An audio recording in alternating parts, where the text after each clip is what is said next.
नमस्कार दोस्तों, अमेरिका चुनाव का फायदा उठा के चाइना ने बहुत बड़ा कारनामा कर दिया है।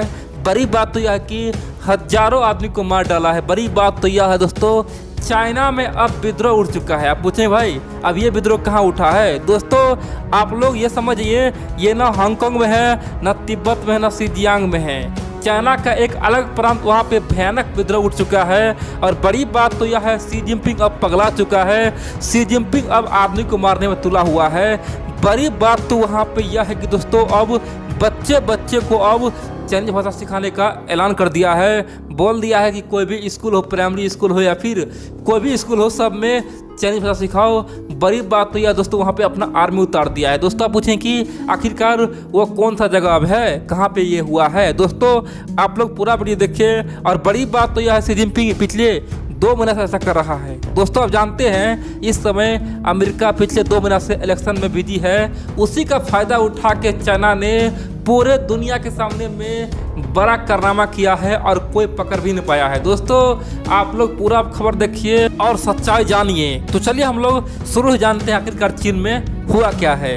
दोस्तों आप जानते हैं, चीन में एक जगह है, एक प्रांत जिसका नाम है इनर मंगोलिया। दोस्तों इनर मंगोलिया में अब दोस्तों भयानक वहाँ पे अत्याचार हो रहा है। आप कह सकते हैं कि उसके सामने में तिब्बत का अत्याचार फैल हो चुका है, हांगकांग का अत्याचार फैल है, उइगर मुसलमान जो शिनजियांग प्रांत में हो रहा है, वो सब कुछ फैल हो चुका है। दोस्तों वहाँ पे तो अब घमासान मच गया है। आप कह सकते हैं कि इनर मंगोलिया एक बदनसीब एरिया, एक बदनसीब क्षेत्र इनर मंगोलिया के लोग दोस्तों पिछले 100 साल से रो रहा है। आप कह सकते हैं कि पिछले 100 साल से पूरे दुनिया से मदद का गुहार लगा रहा है और बता रहा है कि जिस प्रकार हमारा इतिहास गौरवशाली रहा है, उसी प्रकार हमारा हक दिला दो, हमें मंगोलिया मिला दो। आप पूछें दोस्तों, ये इनर मंगोलिया क्या है, मंगोलिया क्या है और उत्तर मंगोलिया क्या है? दोस्तों पहले मंगोलिया एक ही था। जब चंगेज खान, यानी कि आज से 800 साल पहले दोस्तों, चंगेज खान का डंका पूरे दुनिया में बहता था। चंगेज खान दोस्तों अकेले ही अपने दम पे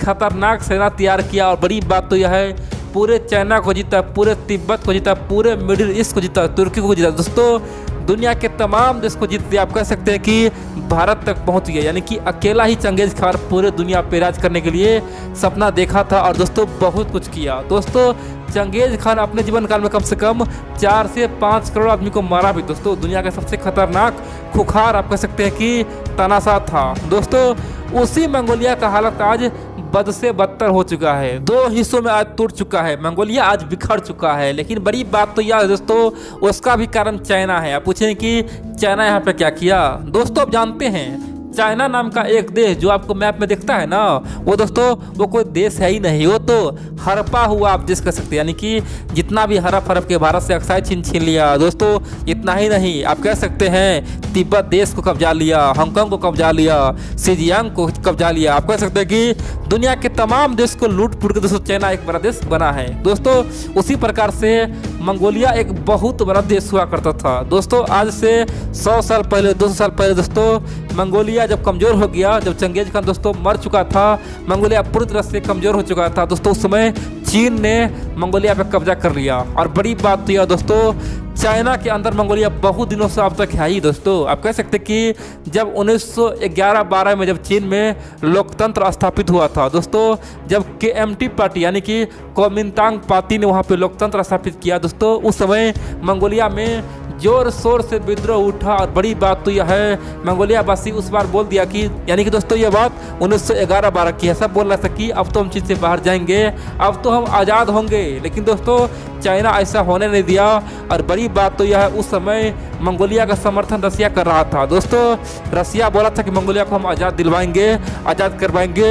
लेकिन बड़ी बात तो यह है दोस्तों, चाइना में लोकतंत्र स्थापित हो गया, डेमोक्रेसी आ गया, लेकिन मंगोलिया आज़ाद नहीं हो पाया। लेकिन दोस्तों चाइना देखिए कितना शातिर है। चाइना ने एक चाल चला। चाइना ने क्या बोला, रूस को खुश करने के लिए बोला कि देखो रूस, आधा मंगोलिया को हम कब्जा करते हैं, आधा को तुम कर लो, मंगोलिया को आज़ाद मत छोड़ो। मंगोलिया अगर आज़ाद होगा तो फिर से खतरनाक हो जाएगा। मंगोलियन वासी के अंदर वो जीन है, मंगोलिया एक एक योद्धा 100 के बराबर होता है, इसलिए मंगोलिया को आज़ाद मत छोड़ो, आधा मंगोलिया पे हम कब्जा करेंगे, आधा पे तुम कर लो। दोस्तों जिस आधा मंगोलिया पे चीन आज भी कब्जा किया हुआ है, उसे आज इनर मंगोलिया कहते हैं। और जिस आधा मंगोलिया आज एक अलग देश है दोस्तों, उसे आउटर मंगोलिया कहते हैं। यानी कि आप जिस मंगोलिया को जानते हैं जो एक देश है, स्वतंत्र है दोस्तों, वह एक आउटर मंगोलिया है। तो आप पूछें कि आखिरकार चीन का प्लान तो रूस को देने का था आधा मंगोलिया, तो आखिरकार आज़ाद कैसे हो गया? देखिए दोस्तों, रूस ने क्या बोला, ठीक है हम आधा मंगोलिया ले लेंगे, तुम उसे छोड़ो। और दोस्तों जैसे आधा मंगोलिया को आज़ाद किया, रूस ने उसे अपने अंदर नहीं लिया। रूस ने क्या बोला कि ठीक है हम अपने अंदर नहीं लेंगे, उसे हम आज़ाद बना देंगे। चाइना का दोस्तों जो हिस्सा था चाइना अपने अंदर मिला लिया, और बाकी आधा हिस्सा जो रूस को देना था दोस्तों, रूस ने खुशी खुशी उसे एक आज़ाद देश बनवा दिया। दोस्तों 1924 में मंगोलिया एक आज़ाद देश बना। अब बड़ी बात तो यह दोस्तों, तभी से इनर मंगोलिया के लोग जो चाइना के कब्जा में है, यानी कि आधा मंगोलिया के लोग आज भी तरस रहा है, बोल रहा है कि हमें आज़ाद करो, हम मंगोलिया मिल जाएंगे, हमारा जो इतिहास था फिर से हम उसे कायम करेंगे। लेकिन दोस्तों चाइना अब उसे आज़ाद तो छोड़िए, उस पर अत्याचार कर रहा है, उसकी संस्कृति को ख़त्म कर रहा है। चाइना अब मंगोलिया को दोस्तों नक्शे से मिटाना चाहता है। आप बोलें कि ये संभव कैसे है? दोस्तों चाइना चाहता है कि मंगोलिया तो रहे, लेकिन वहाँ के लोग जो है ना वो पूरी तरह से चाइनीज बन जाए, यानी कि चाइना का हर सामान यूज करे, चाइना का गुण गाए, चाइना का राष्ट्रीय गाना गाए, चाइनीज भाषा बोले, और मंगोलिया में मंगोलिया का संस्कृति ही विलुप्त हो जाए। दोस्तों उसी पे चाइना सरकार आज काम कर रहा है। कम्युनिज्म इतना खतरनाक हो चुका है दोस्तों, पूरे दुनिया आज देख ले, जिस कम्युनिस्ट को दुनिया पालता पोसता है दोस्तों, वो कम्युनिज्म कितना खतरनाक हो चुका है। चाइना में आज बुद्धिस्ट पे किस प्रकार अत्याचार हो रहा है दोस्तों। मंगोलिया में आज अधिकांश लोग बुद्धिस्ट है। आप पूछेंगे भाई चंगेज खान तो एक मुस्लिम शासक था, तो आखिरकार वहाँ पे बुद्धिस्ट कैसे बन गया? देखिए दोस्तों, चंगेज खान जैसे ही खत्म हुआ, जैसे ही मरा, उसके तुरंत बाद दोस्तों मंगोलिया के लोग बोला कि भाई हम ये क्या कर बैठे, हम तो पूरे दुनिया में अत्याचार कर बैठे, हम तो बदनाम हो गए। दोस्तों उसके बाद मंगोलिया के लोग शांति का रास्ता अपना लिया, और बहुत सारे लोग यानी कि लाखों करोड़ों लोग दोस्तों बुद्धिस्ट अपना लिया, बोल दिया कि हम इस्लाम छोड़ रहे हैं, बुद्धिस्ट अपना रहे हैं। दोस्तों इसीलिए उसी समय से मंगोलिया में बुद्धिस्ट अधिक हो गया और इस्लाम कम हो गया। दोस्तों यही फैक्ट है कि आज ही मंगोलिया में अधिक लोग बुद्धिस्ट है। अब दोस्तों आप पूछें कि आखिरकार जब मंगोलिया यानी कि इनर मंगोलिया पे इतना अत्याचार हो रहा है, तो मंगोलिया सरकार चुप क्यों है, रूस सरकार चुप क्यों है, भारत सरकार चुप क्यों है? आखिरकार भारत मंगोलिया का समर्थन करता क्यों नहीं है? क्या मंगोलिया कभी भारत से समर्थन नहीं मांगा? दोस्तों ऐसा बिल्कुल नहीं है। इनर मंगोलिया के लोग दोस्तों भारत को अपना भगवान मानता है, बोलता है कि जब हम आज़ाद होंगे तब भारत ही मुझे साथ दे सकते हैं, तभी आज़ाद हो पाएंगे, आइंदा कभी नहीं हो पाएंगे। रसिया तो आधा मंगोलिया ले लिया, आज़ाद छोड़ दिया, बाकी अब चाइना के हाथ में है, और चाइना ऐसे कभी आज़ाद छोड़ने वाला है नहीं। भारत जब प्रेशर बनाएगा तभी हम आज़ाद हो पाएंगे। और दोस्तों बड़ी बात तो यह है, जो वर्तमान में जो आज मंगोलिया देश है यानी कि आउटर मंगोलिया है दोस्तों, भारत को हमेशा मित्र बनाने के लिए तैयार रहता है। और बड़ी बात तो है, जैसे ही मोदी जी सरकार बना 2014 में दोस्तों, वो जानता था मोदी एक खतरनाक नेता है, और दोस्तों तुरंत मंगोलिया के नेता यानी कि मंगोलिया सरकार ने मोदी को इनवाइट किया। और बड़ी बात तो यह दोस्तों 2015 में मोदी जी मंगोलिया का दौरा भी किया, और दोस्तों उस समय बहुत सारे एग्रीमेंट हुआ। एग्रीमेंट यह हुआ कि मंगोलिया साफ कर दिया कि हम एक लैंडलॉक कंट्री है, हमारे एक तरफ रसिया है, दूसरी ओर चाइना है, हम चाइना को कोयला बांटेंगे नहीं, चाइना को फ्री में कोयला देंगे नहीं, हमारे पास बहुत सारे कोयला है, बहुत सारे खनिज पदार्थ है, चाइना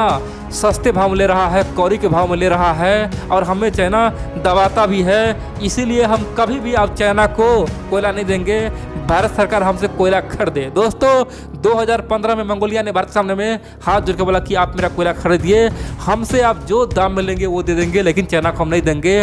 और दोस्तों भारत सरकार भी उस समय हामी हाँ भर दिया था, लेकिन अभी तक कुछ हो ही नहीं पाया। दोस्तों मंगोलिया सरकार यानी कि बहुत प्लान बताया, बोला कि आप कोयला रसिया के रास्ते ले जाइए, रसिया तो आपका मित्र है ना, तो रसिया से आप निकाल ले जाइए और खूब अच्छा से बिजनेस व्यापार कीजिए, चाइना से हमें मुक्ति दिलाइए। लेकिन दोस्तों भारत यहाँ भी चुप होता है, पता है क्यों? भारत को लगता है कि अगर हम मंगोलिया का समर्थन करेंगे तो इनर मंगोलिया का कारण चाइना हम पे भड़क जाएगा, हमारा रिश्ता चाइना से खत्म हो जाएगा। दोस्तों इसीलिए भारत कभी भी मंगोलिया का पूरा साथ नहीं दिया।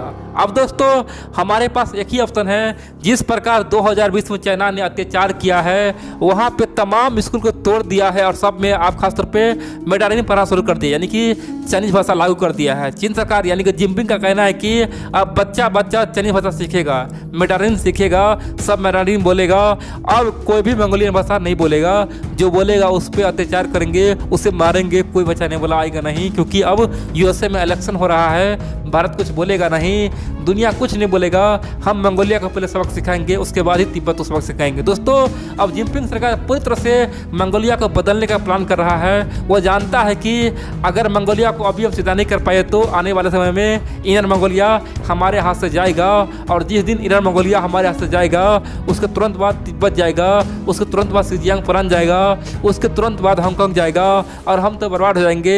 हमारा क्षेत्रफल कितना हो जाएगा, पाकिस्तान जैसा देश हम बन जाएंगे। जितना हमारा पाकिस्तान है उससे थोड़ा बड़ा देश हम बन जाएंगे, और हमारा नामो निशान मिट जाएगा। दोस्तों इसी भय से चीन पहले अब मंगोलिया को पूरी तरह से बदलना चाहता है, वहाँ पे कल्चर रेवोल्यूशन लाना चाहता है, और बच्चे बच्चे में मंगोलिया का जो याददाश्त है वो खोना चाहता है। सबको अब नया दिमाग देना चाहता है, सबके अंदर चिप घुसाना चाहता है, और सब बच्चे को दिमाग खासतौर पे दोस्तों ब्रेन वॉश करना चाहता है, और ये बताना चाहता है कि तुम्हारा देश चाइना ही है, बीजिंग तुम्हारा राजधानी है, तुम चाइनीज जो भी देशभक्ति गीत है वो गाओ, चाइना का भाषा बोलो, तुम महान देश का एक बच्चे हो। दोस्तों इस तरह की बातें अब मंगोलिया में हो रहा है, और जो कोई विरोध कर रहा है उसे चाइना सरकार उसे मार रहा है, पीट रहा है, जेल में बंद कर रहा है। दोस्तों यहाँ पे अत्याचार का हद पार हो गया है, और यहाँ पे अगर भारत ने कुछ बोला ना तो समझे दोस्तों भारत से अब कोई भी मदद नहीं मांगेगा। दोस्तों भारत को यहाँ पे कुछ बोलना ही चाहिए, चीन को सबक सिखाना ही चाहिए।